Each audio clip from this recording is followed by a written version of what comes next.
भक्तामरप्रणतमौलिमने प्रभाणान्मुद्योतकन्दलितपापतमोविताना सम्यक् प्रणम्य जिनपातयुगं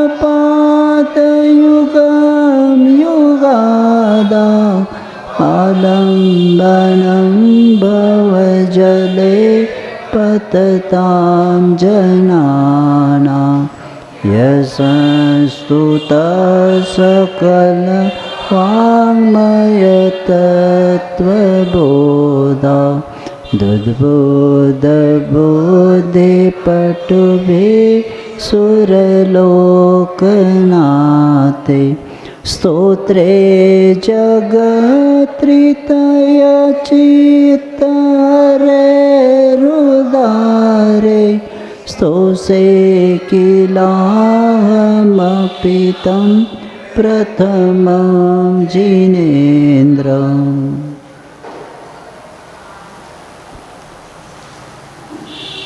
आचार्य मानतुंगी मुनि महाराज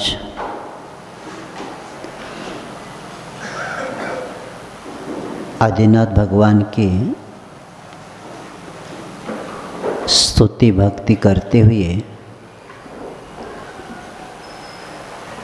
हमारे जीवन में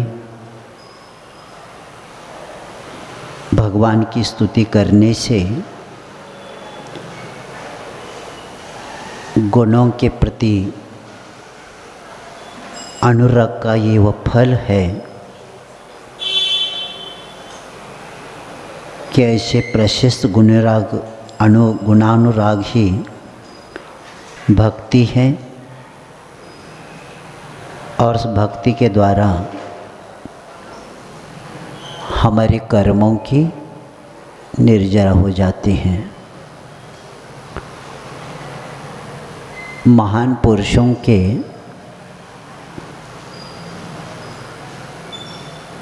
गुणों की चर्चा करना ही हमारे आत्मा के दोषों को निकालना। जब उनकी भक्ति करने से आत्मवैभव बढ़ता है तो बाहर के वैभव को मांगने की जरूरत नहीं होती।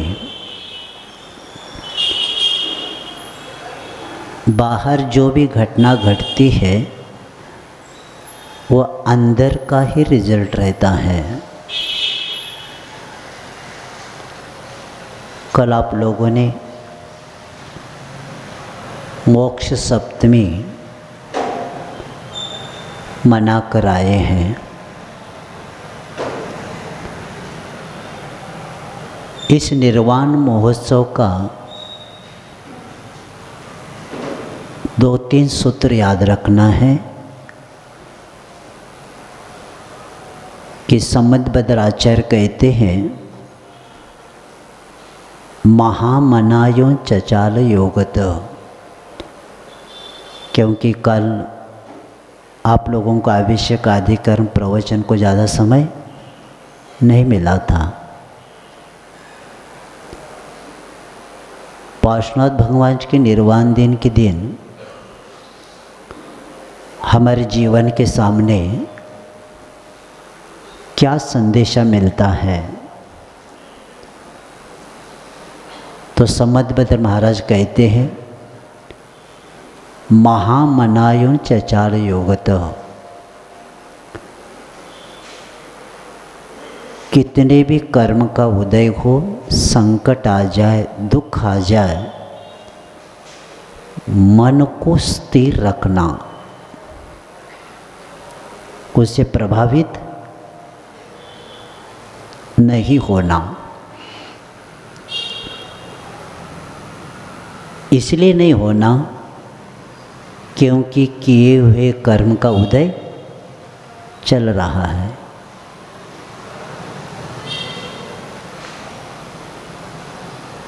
पुरुषार्थ करना है, नहीं पुरुषार्थ करेंगे तो जिसके निमित्त से हमें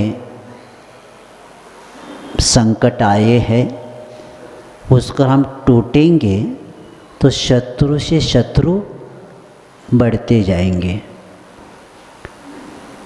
इस भाव में हमें शत्रु नहीं बढ़ाना है। निर्बल व्यक्ति भी आपके सामने हो वो सहन करेगा, लेकिन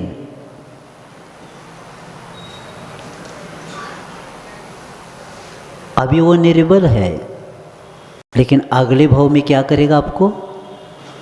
किसी न किसी भाव में वो नियम से ये बदला लेने के लिए वो आएगा ही।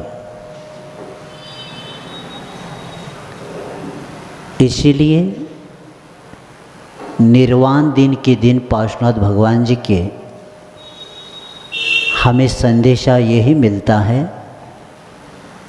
कि कैसे भी कर्म का उदय हो अपने को क्या करना है? सहन करना है।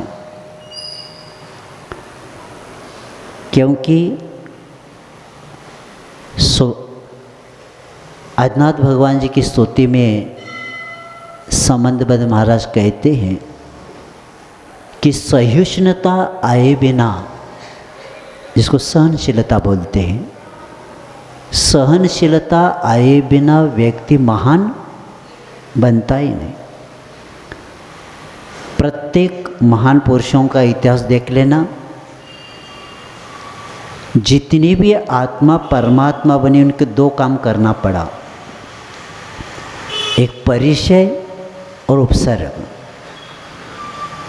दोनों को सहन करना पड़ा। और मूलाचार्य जब गुरु महाराज पढ़ा रहे थे तब आचार्य जी कह रहे थे उपसर्ग और परिचय के बिना अभी तक कोई महान बना ही नहीं। तो इसीलिए ये मोक्ष सप्तमी हमें यही संदेशा देती है कि अपने मन को धैर्य के साथ हमें ऐसे समय रहना है और हमें कर्म के उदय को स्वीकारना है। 10 भाव तक उपसर्ग होता गया एक आत्मा का दूसरे आत्मा के ऊपर।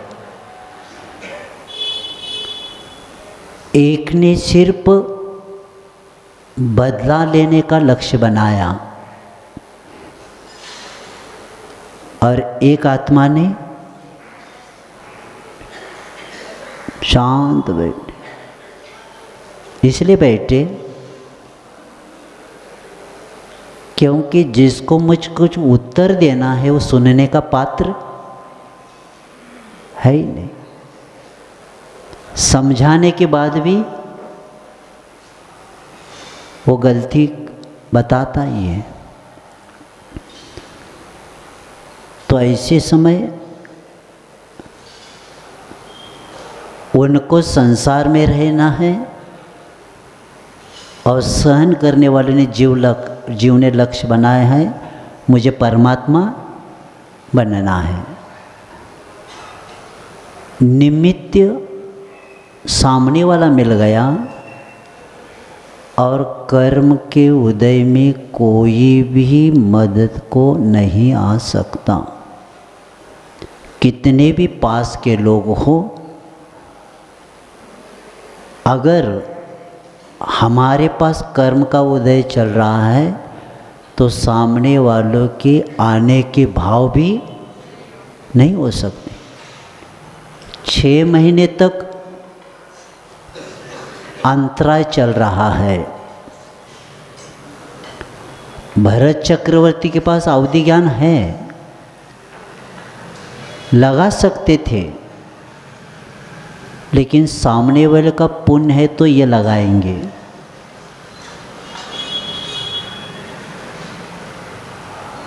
तो 7 दिन तक उपसर्ग होता रहा। कोई भी देव नहीं आए। जो गर्भ में जीव आने वाला था वही जीव तब रत्नों की वृष्टि हुई थी। अब गर्भ में आने के समय रत्नों की वृष्टि करने वाले देवलोक जब प्रैक्टिकल वो मुनि बने हैं तो उस वक्त तो आना चाहिए, नहीं आ सकते। 7 दिन तक इतना उपसर्ग होने के बाद भी कब आ गए?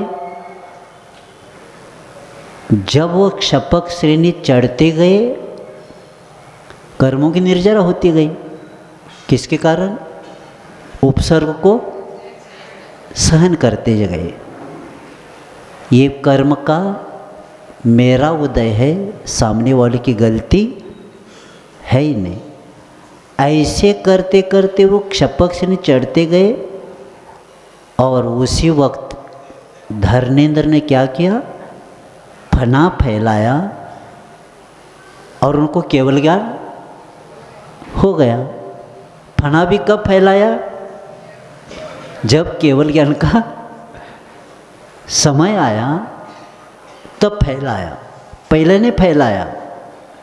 पहला अगर फैलाते थे ना तो केवल ज्ञान नहीं होता, क्योंकि कर्म के पूर्ण निर्जरा नहीं होती।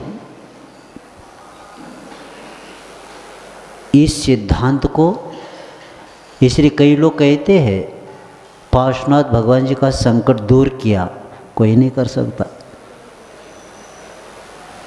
जैसे आप लोग पिक्चर में देखते हैं ना कि चोरी करने वाला आकर सब इकट्ठा करता है और क्या करता है? वो सब हीरा जवाहरात जितने सब बांध के लेता है। जब कूदता है तो पुलिस की गाड़ी आवाज़ करते आती है। कब आती है? कब आती है गाड़ी? जब वो कूदता है, निकल के जाता है, तब गाड़ी वैसे ही हो गया। केवल ज्ञान होने को समय आ गया तब वहीं करके गाड़ी आ गई, ऐसा करके। इसीलिए कर्म सिद्धांत है। बड़े बड़े महान आत्माओं को भी क्या नहीं किया? छोड़ा नहीं। तो पार्श्वनाथ भगवान जी का ये मोक्ष सप्तमी हमें यही बताती है कि शत्रु नहीं बढ़ाना और कर्म के उदय को स्वीकारना। पार्श्वनाथ भगवान जी के मन में आया होगा इनको संसार में रहना और मुझे संसार से मुक्त होना है। तो ये सिद्धांत जैन दर्शन का सिद्धांत इतना सूक्ष्म और इतना अच्छा है कि इसी के द्वारा जितने भी आत्मा परमात्मा बने हैं, इसी तत्व को सिद्धांत को लेके प्रत्येक आत्मा पतित से पतित आत्मा क्या बन गए? पावन बने हैं। तो ऐसे भगवान के जब हम भक्ति करते हैं तो हमारे कर्मों की निर्जरा का एक स्थान बनता है। और इसी बात को बताते हुए आचार्य मानतुंग मुनि महाराज अलग अलग सिंह आदि को लेके, उस अग्नि को लेके, सर्प को लेके, और परसों बताया था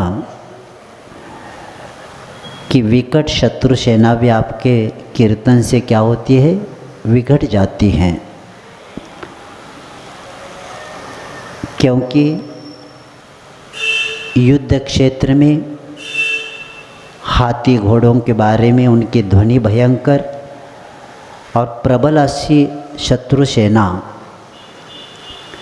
आपके कीर्तन से क्या होती है, जैसे रवि किरणों के द्वारा खंडित अंधकार के समान तत्काल ये तितर बितर हो जाती हैं। और विपत्तियों की सेना भी तो आपके कीर्तन के द्वारा ही नष्ट हो जाते हैं, क्योंकि हमारे मोह रूपी वैरी उस राजा की सेना आपके कीर्तन के बिना कैसे बीत सकती है, ये बताकर वह चरम सीमा में पहुंचा हुआ युद्ध का प्रसंग बताकर आए। क्योंकि शत्रु हमारा बाहर कोई नहीं है, ये उदाहरण बता के, युद्ध का प्रसंग बता के बाहर के शत्रु के भी ठीक करना है। तो पहला कौन सा शत्रु है हमारा? कर्म ही हमारा शत्रु है। और मैं अर्घ चढ़ाते समय कई लोग कहते दुष्ट कर्म, कर्म दुष्ट नहीं रहता, दुष्ट कर्म को नष्ट करना है कहते, दुष्ट थोड़ी हो। बताइए, कर्म को आपने निमंत्रण किया, क्या दुख आता है, क्या बुलाते हैं? सोच के बताना।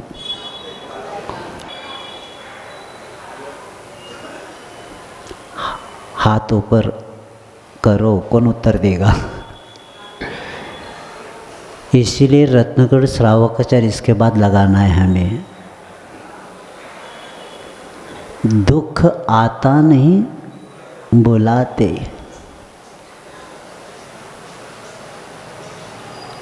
महाराज ऐसे कैसे होता है? हम पागल है क्या बुलाने को? इसलिए रहस्य को समझना है। दुख आता नहीं, हम बुलाते हैं। किया हुआ कर्म, तो कर्म को हमने निमंत्रण दे दिया, तो दिया है तो नियम से उदय में आएगा। पड़ोस में कुछ कार्यक्रम हो और एक घर वाले जाने लगे, तो आप कभी कभी कहते भी, वे कहते निमंत्रण है जाना पड़ेगा, तो आप कहते नहीं जाना। क्यों? हमारे यहाँ आए नहीं थे, वो हमारे घर के कार्यक्रम में आए नहीं थे, हमें नहीं जाना। पड़ोस वालों ने निमंत्रण देने के बाद हम कैंसिल भी कर सकते हैं, लेकिन कर्म को निमंत्रण दिया तो कर्म बहुत स्वाभिमानी है। एक बार निमंत्रण दे दिया, वो कहता आप कितना भी मना करेंगे तो हम आएंगे। आपने निमंत्रण दिया है, मैं कहाँ जाऊँ? क्योंकि आपने निमंत्रण किया है तो आपके घर आऊँगा, आपके पास आऊँगा, दूसरे थोड़ी जाऊँगा मैं। इसीलिए दुख आता नहीं, हम बुलाते हैं। इसलिए आचार्य महाराज जी ने रत्नकर्ण श्रावकाचार्य का प्रारंभ करने से पहले कहा था, जीने की कला श्रावक को श्रावकाचार्य ही सिखाता है। और इसलिए 1-2 दिन में इसको पूरा करके अपने को जल्दी आपके क्लास के योग्य श्रावकाचार्य अपने को शुरू करना है। इसलिए करना है, जिस क्लास में बैठे उसका अगर हमारे पास ज्ञान नहीं है तो हमारा क्या होगा? मूलाचार मुनियों को जीने की कला सिखाता है और श्रावकाचार श्रावक को जीने की कला सिखाता है। और जिस क्लास में बैठे उसका श्रावकाचार्य कई लोगों को शास्त्र का नाम भी पता नहीं, और जी रहे हैं। जैसे वो इस पर वो कॉमा में क्या चढ़ाते हो, वेंटिलेशन किस पे चढ़ाते हो, वो अंदर से चल रहा है, जी रहा है, बस कुछ प्रतिक्रिया क्या बोलते, वेंटिलेशन, हाँ वेंटिलेटर, बस जी रहा है, ऊपर से पानी डाला जा रहा है, अंदर चल रहा है, क्या हो रहा है किसी को, वैसा है हमारा जीवन, जी रहे, बस क्या जी रहे, कैसे जी रहे, क्या पता। तो इसीलिए जब तक तत्व का ज्ञान नहीं होता, इसीलिए कर्म दुख कोई देता नहीं, ये पहला सब निकालो। कोई दुख हरता है, कोई सुख करता है, ये कोई है ही नहीं। हम ही सुख के करता है और हम ही दुख के हरता है। इसलिए जैन दर्शन कहता है, इसलिए पुरुषार्थमय धर्म मिला है हमें। प्रत्येक व्यक्ति क्या कर सकता है, पुरुषार्थ कर सकता है, और पतित से पतित आत्मा भी क्या बन सकता है, पावन बन सकता है। तो इसलिए आचार्य कहते हैं कि हे कर्म शत्रु हंता, हमारे भगवान क्या है, कर्म रूपी शत्रु को नष्ट किए हैं। और ऐसे यदि युद्ध की विकट स्थिति उत्पन्न हो जाए और ऐसे समय उस हाथियों की रक्त सरिता में वेगपूर्वक अंदर घुसने वाले और बाहर आने वाले ऐसे उतावले हुए योद्धा जो मरने और मारने में संलग्न हो, तो भी आपके चरणों का शरण बनाने वाले ही दुर्जय शत्रु को क्या कर सकता है, हरा कर विजय पताका पहराते हैं। और इसलिए मोह शत्रु कितना भी खून खराबा करे, पर अंततः आपका भक्त ही क्या हो जाता है, विजयी हो जाता है। ये बता कर आए। अब आगे कहते हैं 44 नंबर का कि युद्ध का होने के बाद अब समुद्री तूफान का भय के बारे में बताया जा रहा है, क्योंकि अग्नि का भी सुन के आए हैं, अब युद्ध का भी सुन के आए हैं। अब समुद्री तूफान एक ऐसा तूफान होता है, उसमें कोई नहीं बच पाता। ऐसे तूफान से बचना बहुत मुश्किल होता है।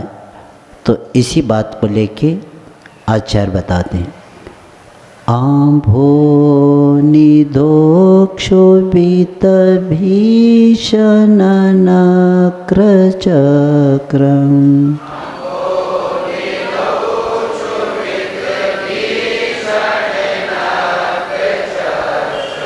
पाठेन पीठ भय दोलवन वाडवाग्नो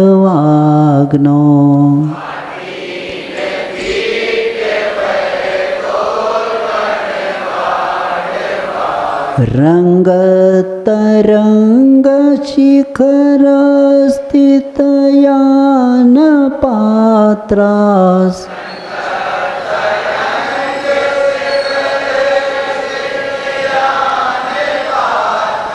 त्रासं विहाय भवतः स्मरणाद् व्रजन्ति।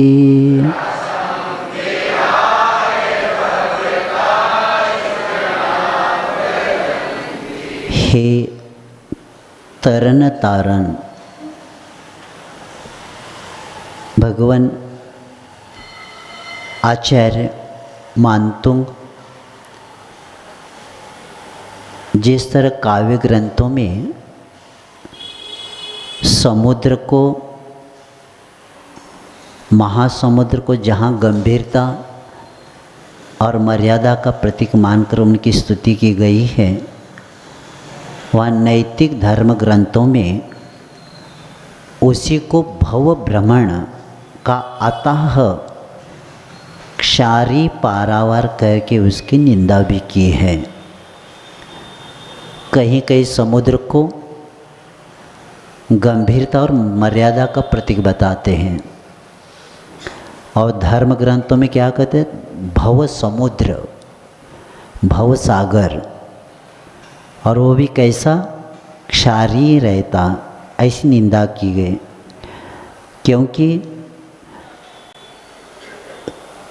लेकिन कुछ भी हो, असंख्य द्वीप समुद्र में मध्यलोक वेष्टित है, और थल भाग की अपेक्षा जल भाग क्या है? उसे दूने दूने विस्तार वाला है। जितने अधिक थलचर प्राणियों से हम परिचित है, उससे उतने जलचर जीव जंतुओं भी नए नए आकार प्रकार और नाम से हम नहीं जान पाते।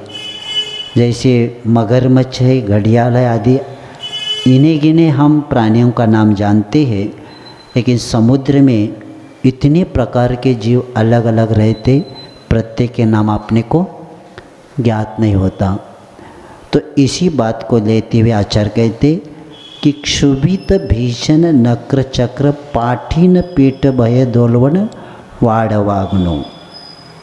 क्षुभित यानी क्षोभ को प्राप्त होने वाले, भीषण ने डरावने, नक्र ने मगर मच्छ, और चक्र ने घड़ियाल, और पाठीना ने भीम का जैसी मछली बड़ी बड़ी होती है, ऐसे अत्यंत डरावने मगरमच्छ घड़ियाल आदि के कुपित होने से तथा भीम का पाठीन नाम के मत्स्य की पीठ बड़ी उसके पीठ है, और उसको जहाज़ों से टकराने से क्या होता है? संघर्ष से उत्पन्न विलक्षण वड़वान उत्पन्न हो गया है। यानी उस पाठीन पीठ जैसे मछली होती तो इतनी बड़ी होती है, और जहाज बड़े बड़े उसको क्या होते, जब उसके पास जाकर उसमें जहाज टकराने से वड़वानल उत्पन्न हो जाता है। और ऐसे आम्भोनिदो यानी समुद्र में रंगत तरंग शिखर स्थित यान पात्रा, यानी रंगत यानी तीव्रता से उछलते हुए उस लहरों से उछलती लहराती ऊपर नीचे होती हुई लहरों के शिखर पर चोटी पर वह डगमगा रही है, विचलित हो रही है। ऐसे जहाज जिनके ऐसे पुरुष क्या करते? भवतः आपके स्मरणात्, स्मरण करने से त्रासम विहाय व्रजंती, आकस्मिक भय को क्या करते? छोड़कर आगे बढ़ जाते, यानी गंतव्य को प्राप्त होते। इसी बात को बताते हुए कहते हैं कि ऐसे मगरमच्छ घड़ियालों से भरे हुए भयावह ऐसे काय जिसका विशाल है, वज्र शरीर वाले प्राणी उनमें पाए जाते, और बड़े बड़े जहाज टकरा कर आगे नहीं बढ़ते, और कभी कभी बड़े बड़े जहाज भी उनके मुख में इतने बड़े बड़े मछलियाँ ऐसे पशु रहते हैं। कहाँ? समुद्र में अगर वो मुंह खोले ना तो बड़े जहाज भी उसके मुंह में चली जाती है। इतने बड़े बड़े जीव वहाँ, यानी जहाज उनके मुख के द्वारा में प्रवेश कर जाते हैं। तो पाठीन जाति का एक ऐसा महामत्स्य होता है जिसकी पीठ और जहाज़ों के संघर्षण से अग्नि उत्पन्न हो जाती है और वडवानल का रूप धारण लेकर लेती है। और पानी में आग का लगना कुछ कभी कभी विचित्र लगता है, लेकिन अवश्य होता है, क्योंकि वैज्ञानिक तथ्य भी है कि पानी से लदे उठते हुए मेघ जब आपस में टकराते हैं, देखा अपने बादल में जब एक दूसरे को टकराते हैं तो क्या होता है, घनात्मक और ऋणात्मक संघर्ष होकर विद्युत उत्पन्न होता है। वह अग्नि यदि क्षणिक न हो तो ब्रह्मांड ही भस्म हो जाता था। तो ऐसे केवल यानी यहाँ केवल तात्पर्य इतना ही है, एक तो महासागर वैसे ही अथाह अपार और भयंकर होते हैं और उन्हें सामान्य पुरुष तैरकर पार नहीं कर सकते। स्वयं इसके पहले भी चौथे पद में आचार्य मानतुंग महाराज ने पहले भी स्वीकार किया था कि कल्पांत काल पौर्णोदत नक्र चक्रम कोवा तरितु मलबम्ब निधि भुजाम्याम, पहले बता कर आए। भले ही कवियों की दृष्टि में समुद्र अपनी मर्यादा का उल्लंघन नहीं करता, तथापि उसमें जो ज्वार भाट आदि उत्पन्न होती है उसकी लहरें आसमान को क्या होती है, छू देती है और तूफान उठने पर संपूर्ण समुद्र क्या होता है, क्षुब्ध हो जाता है। और आलोड़ित होने पर उसमें जब ओर छोर खलबली मच जाती है, उसी समय समुद्र में जितने जलचर है वे प्राणी क्या करते, घबरा कर और उस पानी को और क्षुब्ध कर देते। पहला तो पानी तूफान से और क्षुब्ध हो गया, तो उसी वक्त जलचर प्राणी क्या करते, घबरा कर और उसको क्षुब्ध बनाकर खलबली मच जाती है, क्षुब्ध करते और चारों ओर अशांति का ही वातावरण छा जाता है।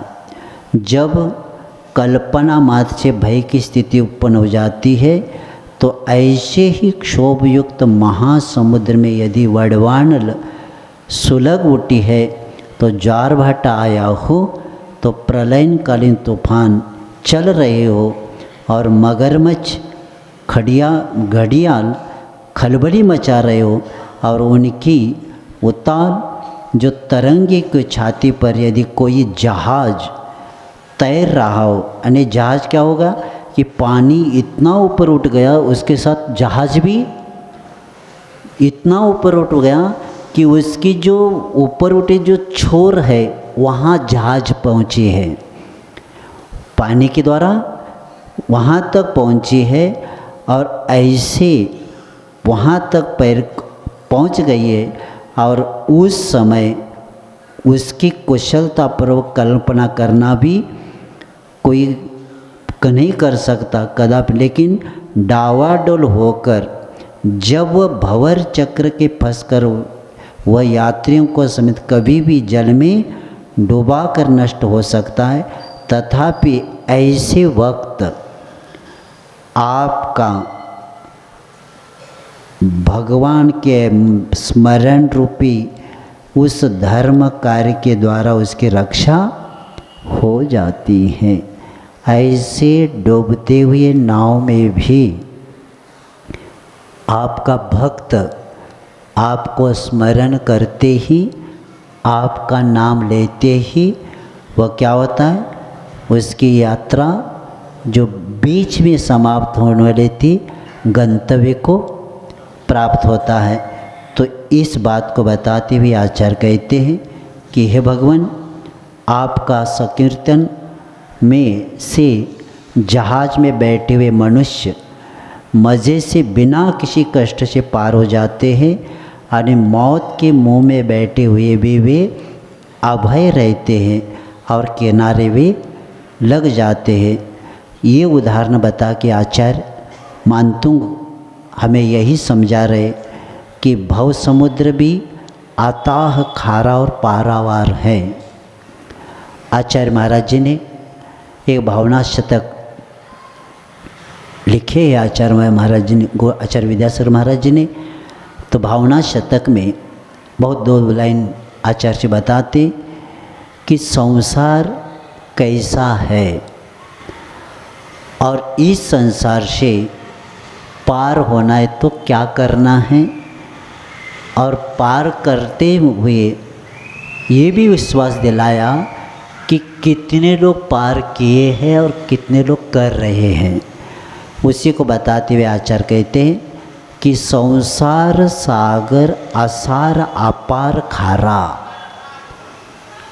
क्या क्या बताया? संसार सागर आसार अपार और खारा। संसार क्या है? सागर है। और कैसा है? असार, उसमें कुछ भी सार नहीं है। और कितना है? अपार, किनारा दिखता ही नहीं।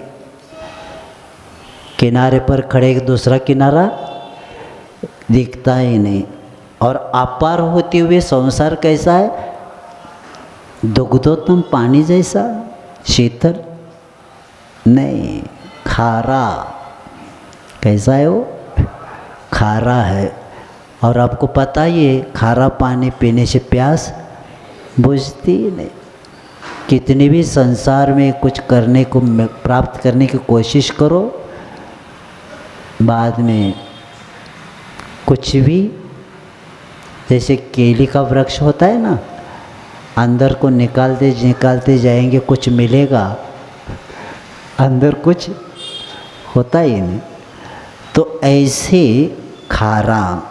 आगे बताते, कोई न धर्म बिन है तुमको सहारा। बहुत सुंदर दो लाइन में आचार्य महाराज जी ने भावना शतक में, तो कोई न धर्म बिन तुमको सहारा, नौका यही तरन तारन मोक्ष दात्री। नौका क्या है? यही तरन तारन मोक्ष दात्री। ये जा रहे हैं कुछ गए, ये जा रहे हैं कुछ गए उस पार यात्री। क्या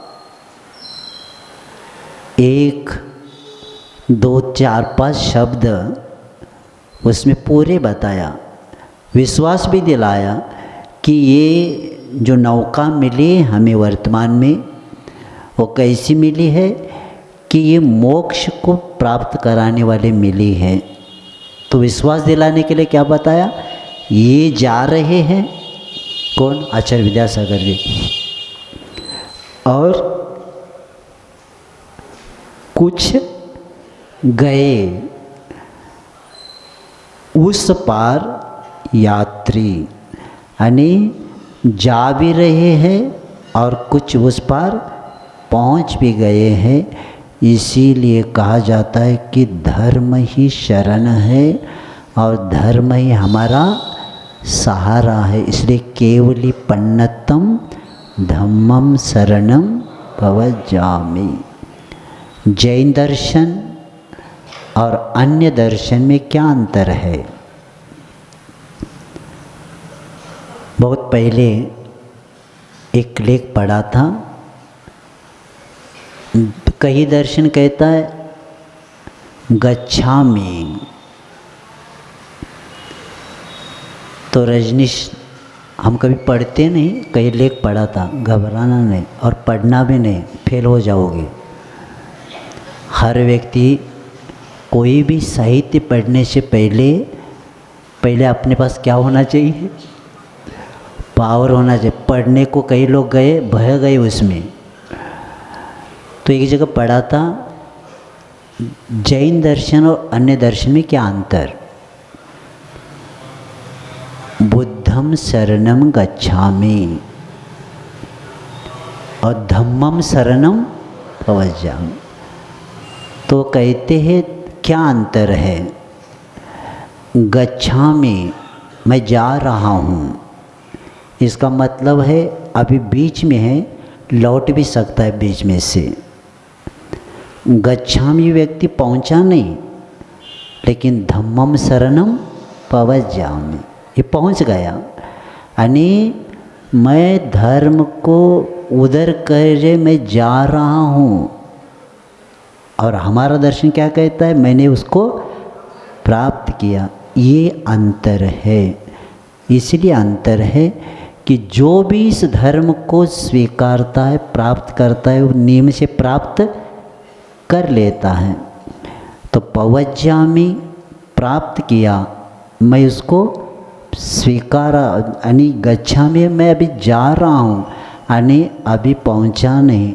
और इतना अंतर है जैन दर्शन और अन्य दर्शन में अंतर। तो यही यहाँ बताया जा रहा है कि जो कुछ ये जा रहे हैं, कुछ गए उस पार यात्री, और ऐसे अपने को धर्म मिला है। तो यहाँ यही बताया जा रहा है कि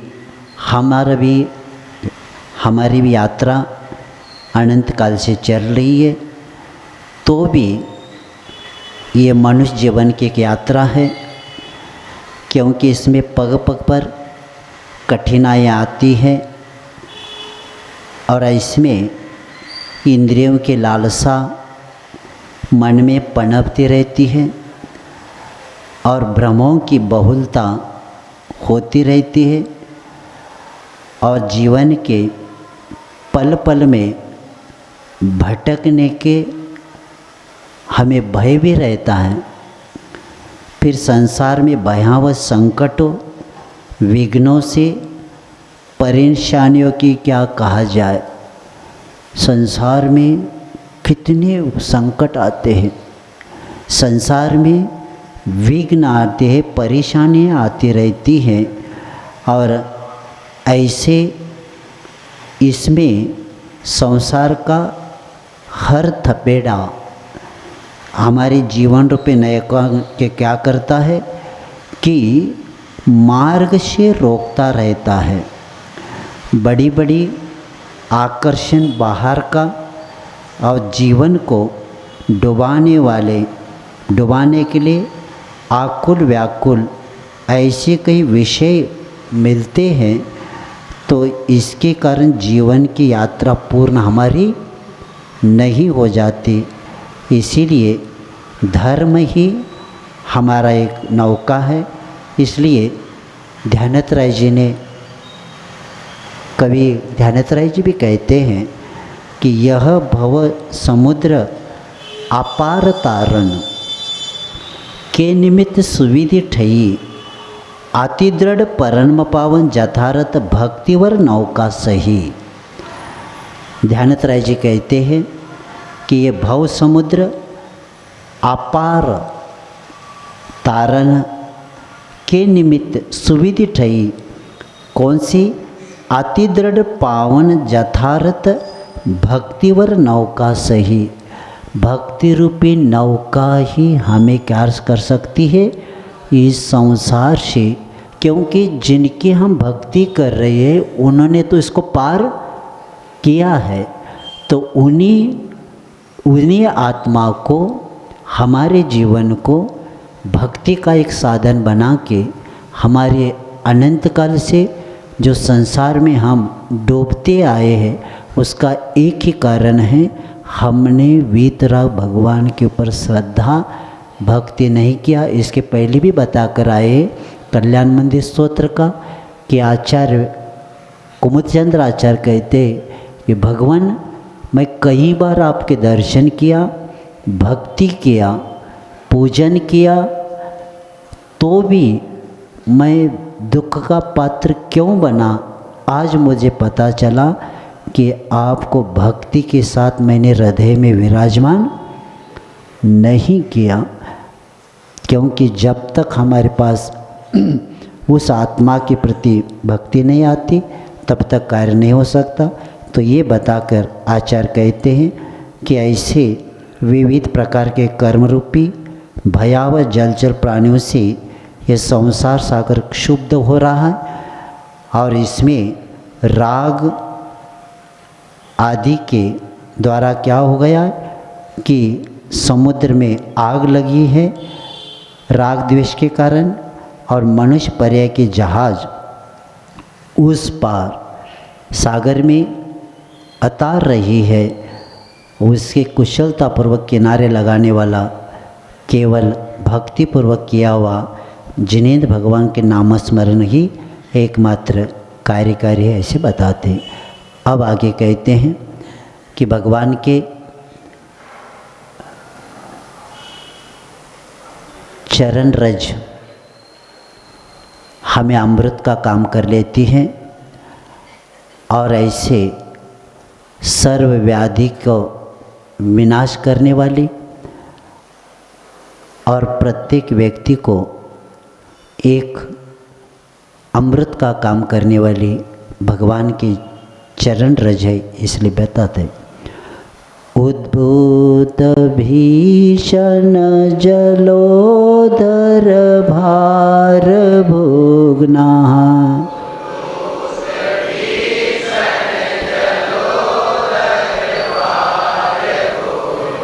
शोचां दशामुपगताश्च्युत जीविताशः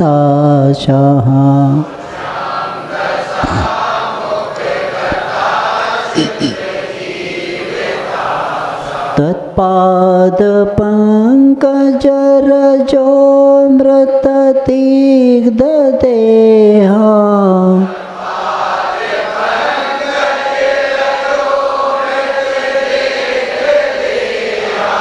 मर्त्या भवन्ति मकरध्वजतुल्यरूपाः।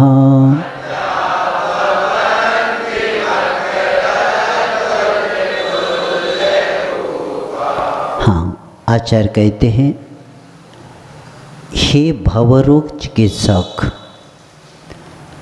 संसार में शरीर की बीमारी मिटाने की दवा पग पग पर लेकर लोग खड़े हैं और हर व्यक्ति निरोगी बनने का लक्ष्य बना के उस दवा को लेता रहता है। ये हमारी गलतफहमी है। बीमार होते दवा लेना ही पड़ता है। मैंने एक लेख पढ़ा था, उसमें लिखा था उन्होंने, आपको कुछ बीमारी आ गई तो इसलिए आई है, शरीर को मेंटेन करने के लिए, आपको ठीक करने के लिए बीमारी आई है। लेकिन हम क्या करते, तुरंत दवा ले लेते हैं और उस दवा के द्वारा उसको और दबा देते हैं। जैसे गुरु महाराज संग में हमें कोई महाराज को सर्दी हो जाए, अच्छा इसका 3 दिन उपचार नहीं करना, गड़बड़ नहीं करना। क्या नहीं करना? 3 दिन उपचार नहीं करना। क्यों नहीं करना मालूम है? क्योंकि 3 दिन विकार सब निकल जाते हैं और उपचार करेंगे ना, दब जाएगा तो वो बाद में और किसी न किसी रूप में आ जाएगा।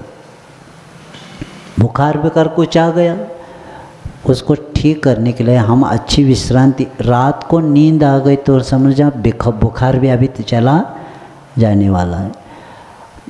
102-3 तक बुखार आने के बाद भी आचार्य दवा लेने को नहीं कहते। क्या करना? गरम गरम पानी लेके आना। क्या कहते? गरम गरम पानी एक जग पी के आना और चटे ओढ़ के बैठना, सब पसीना आया, बुखार चला गया। यानी बीमारियां शरीर की हम दवा के द्वारा, बाहर के उपचार के द्वारा ठीक कर सकते, लेकिन आत्मा की बीमारी के चिकित्सक मिलना बहुत, भव रोग, तो हमारे भगवान भव रोग के चिकित्सक है और गुरु हमारे उसी की एक वैद्य है वे। तो यहाँ आचार्य उदाहरण बता के, क्योंकि अभी तक स्तोत्रकर्ता मुनीश्वर बाह्य भयंकर दैविक और भौतिक व्याधियाँ विपत्तियों का निवारण का उपाय बतला रहे थे, परंतु अब इस पद्य में दैहिक व्याधियों के निराकरण का सफल उपाय निरूपित कर रहे हैं। वे कहते हैं कि उद्भुत भीषण जलोदर भार भोगना। उद्भुत यानी उत्पन्न हुआ भीषण ऐसा जलोदर रोग के भार से जिनकी कमर, क्योंकि जलोदर के भार से क्या होता है, कमर टेढ़ी हो जाती है, तो ऐसे अवस्था में वे जैसे भोगना के स्थान पर भगना भी कहीं पाठ मिलता है, जिसका अर्थ होता है टूटा हुआ होता है, बीच से टूटा हुआ ऐसा भी लेते हैं। तो जिस रोग को विशेष से पेट में पानी भरता जाए और उसके द्वारा पेट क्या होता है, फूलता जाता है, अर्थात वृद्धि को प्राप्त करता जाए, और तथा उदर के अतिरिक्त शरीर के अन्य अवयव भी क्या होते हैं, गलते जाते हैं जलोदर में और क्षीण पड़ते जाते हैं। तो उसको आयुर्वेद शास्त्र में क्या बोलते हैं, जलोदर। तो ऐसे रोग जो जिसकी गिनती बहुत कष्ट साध्य महारोगी में ही इसकी गिनती होती है, तो ऐसे शौचाम, ऐसे दैनिक अवस्था में उपगता यानी प्राप्त होने वाले वे च्युत जीविताशा, और जिन्होंने जीवन की आशा भी छोड़ दी है। अब ऐसी स्थिति हो, सब शरीर गल रहा है, टेढ़ा हुआ है, सहन नहीं हो रहा है, अब वो कहता है अब मैं इसे जीवन हमारा बचना मुश्किल है, इसलिए उन्होंने आशा भी छोड़ दी है। मर्त्या ऐसा मनुष्य यानी जिंदा रहने की आशा जिन्होंने छोड़ दी है, ऐसा मनुष्य तत्पाद पंकज रजोमृत दिग्ध देहा, आपके पाद कमलों के रज रूपी अमृत से लिप्त कर लिया है अपने शरीर को जिन्होंने, ऐसे वे मकर ध्वज तुल्य रूपा, ऐसा व्यक्ति उनका शरीर क्या हो जाता है, कामदेव के समान सुंदर रूप वाले हो जाते हैं। ये बता के आचार्य महाराज यहाँ कहते हैं कि जिनके चरण कमलों की रज से जन्म जरा मृत्यु जैसे महाभयंकर रोग भी सदैव के लिए विनष्ट हो जाते हैं, तब इन सांसारिक व्याधियों की तो बात क्या है। जब हमारे साथ आत्मा के साथ जो जन्म जरा मृत्यु का रोग अनंत काल से है, तो ये जब आपके चरण कमल के कारण अगर हमारा नष्ट होता है, तो ये सांसारिक व्याधियों की तो बात क्या है, क्योंकि जिनेंद्र देव के चरणारविंद के पराग विभूति धूली वह अमृत है कि जिसको शरीर पर लगाते कुरूप से कुरूप व्यक्ति भी क्या होता है, कामदेव के समान सुंदर दैत्यमान हो जाता है, और मरणासन से मरणासन व्यक्ति भी दीर्घायु हो जाते हैं, अमर हो जाते हैं। जब हम पुराण में पढ़ते हैं, जब रिद्धिधारी मुनीश्वरों को स्पर्श करके, मूलाचार्य में आता है, पुराणों में भी आता है कि एक मुनिराज ध्यान में बैठे हैं और उनके सामने एक महारोगी व्याधि से युक्त व्यक्ति ने क्या किया, सिर पर उनके सामने बैठा है, और उसी समय पीछे से इनके शरीर को लगी हवा उसको लग जाती है। मुनि महाराज के शरीर से स्पर्श करके आई हुई हवा भी जब रोगियों के व्याधियाँ क्या होती है, उसकी नाना प्रकार की व्याधियाँ दूर हो जाती है, तो साक्षात तीर्थंकरों की चरण विभूति का प्रताप तो क्या कहा जाए। विश्वास कई प्रसंग में बताऊंगा। तो इसके सैकड़ों पौराणिक दृष्टांत हमारे सामने हैं। श्रीपाल आदि के बारे में भी आता है, जो कोटिभट्ट श्रीपाल कि जब भी वह गलित कुष्ठ हो गया था तो महाभयंकर रोग उत्पन्न होने के बाद भी गंधोदर की क्या हुआ, ठीक हो गया। मात्र कामदेव के समान पुण्य स्वरूपमान हो गए। और एक ही भाव स्तोत्र के कर्ता वादिराज मुनि महाराज के जीवन की कहानी हम सुनते हैं कि उनकी शरीर की कायाकल्प भी इतना एक उदाहरण हमारे सामने है, क्योंकि संत महासंत और तीर्थंकरों के चरण कमल जहाँ पड़ते हैं वहाँ की धूली भी इतनी पवित्र और अमृतमय हो जाती है कि उनको माथे पर लगाने से कुरूप काया भी कंचन जैसी बन जाती हैं। कहीं दृश्य देखे हैं कि प्रत्येक व्यक्ति जब तीर्थंकरों के ही नहीं, सामान्य मुनि महाराज के, तपस्वी महाराजों की, उनकी भी चरण रज लेके लोग क्या करते हैं, कई प्रकार की बीमारियां ठीक हो जाती हैं। स्मरण में आता है रामटेक जी में आचार्य महाराज के सामने नागपुर से डॉक्टर ने बताया 4-5 घंटे रहेंगे, गारंटी नहीं। सफ़ेद पेशियाँ इतनी कमी हुई है और कई बीमारियां हैं, अब इस पर कोई उपचार नहीं है, आप घर लेके जाना। तो परिवार वाले ने सोचा अभी 4-5 घंटे की है, तो वो पहुंच गए रामटेक जी में और गुरु महाराज के सामने उस व्यक्ति को बिठाया। गुरु महाराज ने देखा तो उन्होंने कहा आचार्य जी 4-5 घंटे बताया, तो आचार्य जी कहा अभी यहाँ रुको, मैं बाद में बताता हूँ। आशीर्वाद देने के बाद भक्ति में वो व्यक्ति आने लगे। आचार्य जी कहा आज यहीं रहना है आपको, कहीं नहीं जाना। तो रुक गए और 4-5 घंटे हो गए, निकल गए समय।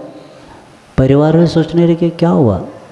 तो दूसरे दिन भी आचार्य महाराज ने आशीर्वाद दिया, गंधोदक भी उन्होंने लगा के ले लिया। और परिवार वालों को समझ में नहीं आ रहा है क्या हो रहा है, तो उन्होंने कहा एक बार चेक करेंगे चलो। तो जिस डॉक्टर ने कहा था 4-5 घंटे, उनके पास गए। उन्होंने देखा स्वास्थ्य सब अच्छा है आपका, सब ठीक हो गया आपका।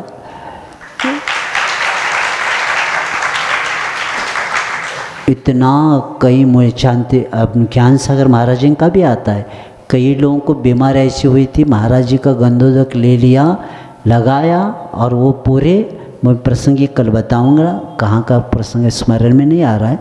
तो कितनी बीमारियां मैं बताता हूँ गुरु की दृष्टि पड़ने के बाद भी ठीक होता है, तो गंधोदक तो दूर है। भगवान के चरणों में और गुरु के चरणों के बाद जाने के बाद क्या नहीं होता।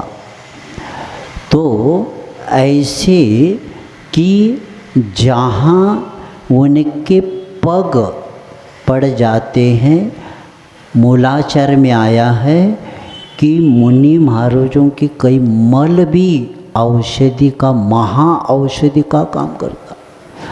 उनकी थूक भी क्या होता है, जो बीमारी की दवा कहीं नहीं है, मूलाचार में महा औषधि अलग अलग अलग औषधि को बताते कहते हैं कि क्या नहीं होता संसार में, सबकी दवा, जहाँ कहीं दवा नहीं है वह दवा हमारे जिनेंद्र भगवान के चरणों में मिल जाती है।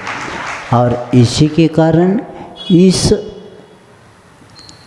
ये जो अभी छंद चल रहा है पद्य, इसके ऊपर भी कितने लोगों ने क्या किया है, पीएचडी किया। कितने लोगों ने कैंसर भी इसके द्वारा ठीक हुए हैं। बड़ी बड़ी बीमारियां जब दवा काम नहीं करते तो भगवान की दुआएं काम करती है। और ये उस धूलि के बारे में बताकर, क्योंकि हाथी अपनी सूंड से निरंतर धूलि स्नान इसलिए करता है कि उन पर रामचंद्र जैसे चरण कमलों के धूल को खोज रहा है, ऐसा लगता है।